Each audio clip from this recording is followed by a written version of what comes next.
আসসালামু আলাইকুম রহমতুল্লাহ। সুপ্রিয় ষষ্ঠ শ্রেণীর শিক্ষার্থীবৃন্দ, আজকে তোমাদের বিজ্ঞান বই 2025 অধ্যায় 11 বল ও সরল যন্ত্র পৃষ্ঠা 102 এর সৃজনশীল 1 এবং সৃজনশীল 2 সম্পর্কে আলোচনা করব। প্রিয় শিক্ষার্থী, তুমি যদি আমার চ্যানেলটি এখনো সাবস্ক্রাইব করে না থাকো তাহলে আর দেরি না করে এখনই চ্যানেলটি সাবস্ক্রাইব করে পাশে থাকতে পারো। চলো শুরু করা যাক। পৃষ্ঠা 102 সৃজনশীল প্রশ্ন 1 নাম্বার হচ্ছে চিত্র এ বি, উচ্চতা হচ্ছে 5 মিটার, যান্ত্রিক সুবিধা 6। চিত্রে প্রদর্শিত লোকটি তলের ড্রামটি উপরে তুলতে সমস্যায় পড়েছে, অথচ আশেপাশে কেউ নেই তাকে সাহায্য করার। শুধু লম্বা পাটাতন আছে। এমত অবস্থায় একাই কোনো না কোনো ভাবে তাকে ড্রামটি উপরে তুলতে হবে। ক নাম্বার প্রশ্ন হচ্ছে ফালক্রাম কি?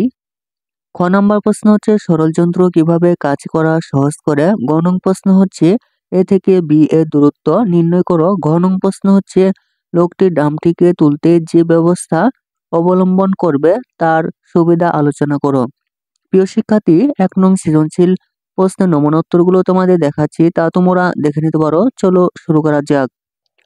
ষষ্ঠ শ্রেণীর বিজ্ঞান বই 2025 অধ্যায় 11 বল ও সরল যন্ত্র পৃষ্ঠা 102 1 নং সৃজনশীল প্রশ্নের উত্তর।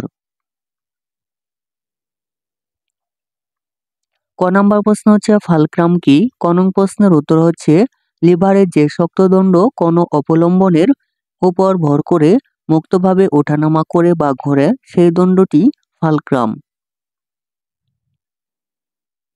খ নং প্রশ্ন হচ্ছে সরল যন্ত্র কিভাবে কাজ করা সহজ করে? খ নং প্রশ্নের উত্তর হচ্ছে সরল যন্ত্র নিম্নোক্ত উপায়ে কাজ করা সহজ করে। 1 নাম্বার হচ্ছে প্রযুক্ত বলকে কয়েক গুণ বৃদ্ধি করে। 2 নাম্বার হচ্ছে কম বল প্রয়োগে কোনো কাজ সম্পূর্ণ করে। 3 নাম্বার হচ্ছে বলকে কোনো একটি সুবিধাজনক দিকে প্রয়োগ করে। 4 নাম্বার হচ্ছে গতি ও দূরত্ব বৃদ্ধি করে। গ নং প্রশ্ন হচ্ছে এ থেকে বি এর দূরত্ব নির্ণয় করো। গ নং প্রশ্নের উত্তর হচ্ছে উদ্দীপক থেকে পাই হেলানো তলের উচ্চতা সমান 5 মিটার, যান্ত্রিক সুবিধা 6। এ থেকে বি এর দূরত্ব সমান হেলানো তলের দৈর্ঘ্য বের করতে হবে। আমরা জানি যান্ত্রিক সুবিধা সমান হেলানো তলের দৈর্ঘ্য ভাগ হেলানো তলের উচ্চতা, বা হেলানো তলের দৈর্ঘ্য সমান হেলানো তলের উচ্চতা গুণন যান্ত্রিক সুবিধা। 5 মিটার গুণন 6 সমান সমান 30 মিটার। অতএব এ থেকে বি এর দূরত্ব 30 মিটার। ঘ নং প্রশ্ন হচ্ছে লোকটি ড্রামটিকে তুলতে যে ব্যবস্থা অবলম্বন করবে তার সুবিধা আলোচনা করো। ঘ নং প্রশ্নের উত্তর হচ্ছে লোকটি ড্রামটি তুলতে সরল যন্ত্র ব্যবহার করবেন, কারণ সাধারণভাবে ড্রামটি উপরে তুলতে তার যে পরিমাণ শক্তি লাগবে সরল যন্ত্র ব্যবহার করে তার চেয়ে অনেক কম শক্তি ব্যয় করে তিনি ড্রামটি উপরে তুলতে পারবেন। এক্ষেত্রে তিনি বড় কাঠ, বাঁশ অথবা লোহার লম্বা দণ্ড ব্যবহার করতে পারেন, যা হেলানো তল হিসেবে কাজ করে। হেলানো তল একটি সরল যন্ত্র যার সাহায্যে কোনো ভারী বস্তুকে সহজেই নিচ থেকে উপরে তোলা যায়। ড্রামটিকে ওই হেলানো তলের উপর দিয়ে গড়িয়ে উপরে তোলা যায়। এক্ষেত্রে দূরত্ব বেশি অতিক্রম করলেও বল প্রয়োগ করতে হয় কম। সরল যন্ত্রের ক্ষেত্রে আমরা জানি বল গুণন বল বাহুর দৈর্ঘ্য সমান ভার গুণন ভার বাহুর দৈর্ঘ্য। অতএব হেলানো তলের ক্ষেত্রে বল বাহুর দৈর্ঘ্য সমান ভার গুণন ভার বাহুর দৈর্ঘ্য। ভার গুণন হেলানো তলের উচ্চতা। যান্ত্রিক সুবিধা সমান ভার ভাগ বল সমান সমান হেলানো তলের দৈর্ঘ্য ভাগ হেলানো তলের উচ্চতা। সুতরাং আমরা দেখি যে হেলানো তলের দৈর্ঘ্য অর্থাৎ লোকটির ব্যবহৃত কাঠ বা বাঁশের দৈর্ঘ্য যত বেশি হবে তার যান্ত্রিক সুবিধা তত বেশি হবে। সুতরাং ড্রামটি তত সহজে উপরে তোলা যাবে। সৃজনশীল 2 মণি ও শিল্পী স্টেপলার ব্যবহার করে তাদের কাগজ স্টেপল করছিল।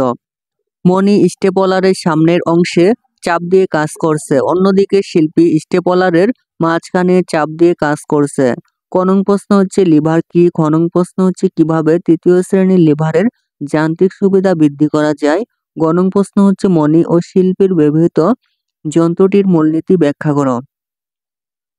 ঘ নং প্রশ্ন হচ্ছে মণি ও শিল্পীর কাজের ধরনের পরিবর্তন করলে কাজ করা আরো সহজ হবে, বিশ্লেষণ করো। প্রিয় শিক্ষার্থী, 2 নং সৃজনশীল প্রশ্নের নমুনোত্তর তোমাদের দেখাচ্ছি, তা তোমরা দেখে নিতে পারো। চলো শুরু করা যাক।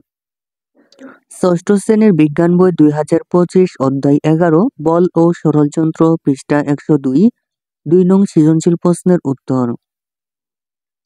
ক নং প্রশ্ন হচ্ছে লিভার কি? ক নং প্রশ্নের উত্তর হচ্ছে লিভার হলো একটি সরল যন্ত্র যাতে একটি শক্ত দণ্ড কোনো অবলম্বনের বা কোনো কিছুর উপর ভর করে মুক্তভাবে ওঠানামা করে বা ঘোরে।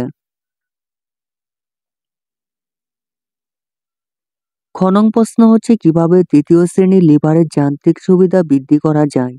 খ নং প্রশ্নের উত্তর হচ্ছে তৃতীয় শ্রেণীর লিভারে ভার ও ফালক্রাম থাকে 2 প্রান্তে। এক্ষেত্রে বল এদের মাঝখানে প্রযুক্ত হয়, ফলে বল বা চাপ ভারের যত কাছাকাছি হয় কাজ করা তত সহজ হয়। মূলত তৃতীয় শ্রেণীর লিভারে বল বাহুর দৈর্ঘ্য বাড়িয়ে বা ভার বাহুর দৈর্ঘ্য কমিয়ে যান্ত্রিক সুবিধা বৃদ্ধি করা যায়।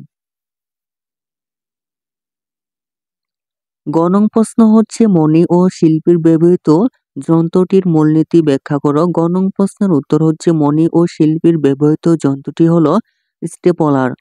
মূলনীতি হচ্ছে স্টেপলার মেশিনে সাধারণত বল কার্যকর হয় এর 2টি অংশের মাঝখানে। অংশ দুটি এক প্রান্তে লাগানো থাকে এবং অপর প্রান্ত প্রয়োজন মতো উপর নিচ করা যায়। লাগানো অংশটি ফালক্রামের মতো কাজ করে। লাগানো অংশের অপর প্রান্তে থাকে পিন যা ভারবাহুর কাজ করে। এর মাঝখানে বল প্রয়োগ করতে হয়। এখানে বলবাহুর দৈর্ঘ্য পরিবর্তন করলে যান্ত্রিক সুবিধাও পরিবর্তন হয়। বলবাহুর দৈর্ঘ্য বেশি হলে যান্ত্রিক সুবিধাও বেশি হয়।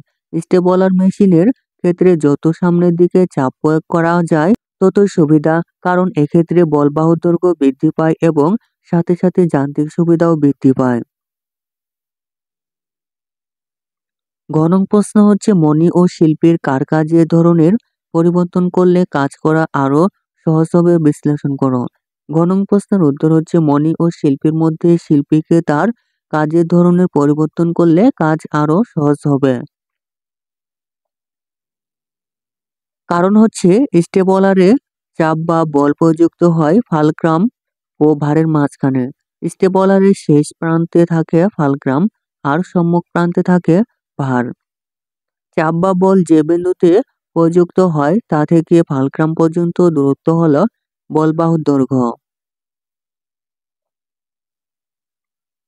অনুরূপভাবে ভার থেকে ফালক্রাম পর্যন্ত দূরত্ব হল ভারবাহুর দৈর্ঘ্য।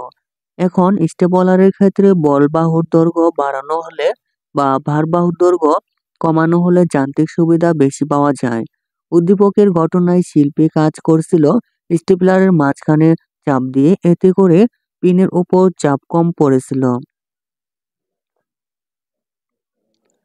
তাই শিল্পীর কাজটি কঠিন এবং বেশি কষ্টে শেষ হবে। অন্যদিকে মণি কাজ করছিল স্টেপলারের সামনের অংশে চাপ দিয়ে, এক্ষেত্রে বলবাহুর দৈর্ঘ্য সবচেয়ে বেশি এবং ভারবাহুর দৈর্ঘ্য সবচেয়ে কম। আর এভাবে স্টেপলার ব্যবহারে যান্ত্রিক সুবিধা বেশি পাওয়া যাবে, অর্থাৎ মণির জন্য কাজটি সহজ হবে। তাই শিল্পীকে তার কাজের ধরনকে এমনভাবে পরিবর্তন করতে হবে, অর্থাৎ স্টেপলারের এমন প্রান্তে চাপ দিতে হবে যাতে বলবাহুর দৈর্ঘ্য বেশি এবং ভারবাহুর দৈর্ঘ্য কম হয়। অতএব শিল্পীর কাজের ধরনের পরিবর্তন হবে স্টেপলারে যতটা সম্ভব সম্মুখ প্রান্তে চাপ দিয়ে কাজ করা। প্রিয় শিক্ষার্থী, এই ছিল তোমাদের ষষ্ঠ শ্রেণীর বিজ্ঞান বই অধ্যায় 11 বল ও সরলযন্ত্র, পৃষ্ঠা 102 এর সৃজনশীল প্রশ্নের নমুনোত্তর। প্রিয় শিক্ষার্থী, প্রিয় শিক্ষার্থী, ধারাবাহিকভাবে অন্যান্য সকল বইয়ের নমুনা উত্তর পেতে চ্যানেলটি এখনই সাবস্ক্রাইব করে রাখতে পারো। ধন্যবাদ।